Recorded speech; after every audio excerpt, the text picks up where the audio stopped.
Hello అందరికి.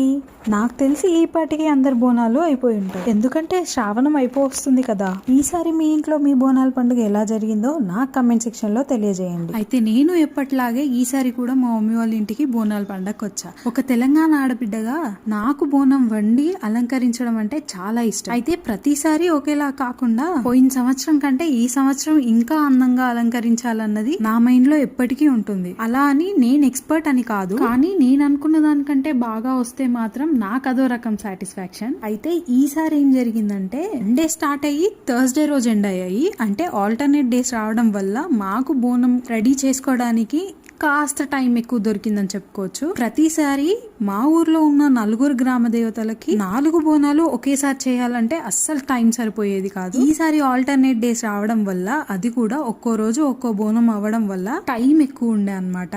ఇంకా నేను అక్కడ స్టార్ట్ చేసా, నాలోని టాలెంట్ మొత్తం బయటికి తీయాలని ఫిక్స్ అయిపోయా. అలా ఆలోచించి ఇలా ప్రాసెస్ స్టార్ట్ చేస్తా. ఫైనల్ గా ఎలా వస్తుందో నాకు తెలీదు, కానీ చేసినంతసేపు మాత్రం డీటెయిలింగ్ నీట్ గా ఇవ్వాలి.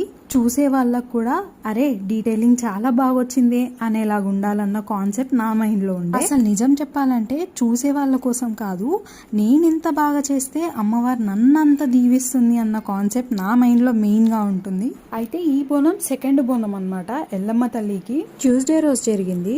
మా ఇంటి దేవత అన్నమాట.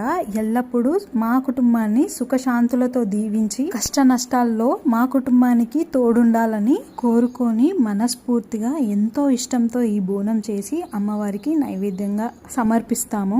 అలా ఈసారి ఎలాంటి హడావిడి లేకుండా ఎంతో ప్రశాంతంగా మా బోనాల పండుగ జరిగింది. మరి మీ బోనాల పండుగ ఎలా జరిగిందో నాకు చెప్పండి. అండ్ అలాగే నేను ఈసారి చేసిన ఈ బోనం ఎలా ఉందో నా కమెంట్ సెక్షన్ లో తెలియజేయండి. ఈ వీడియో మీకు నచ్చితే గనక లైక్ చేసి షేర్ చేసి అండ్ అలాగే సబ్స్క్రైబ్ చేసుకోండి. Thanks for watching. Bye and keep supporting మీ. మళ్ళీ ఇంకో చిన్న వ్లాగ్లో కలుసుకుందాం. ఉంటా మరి.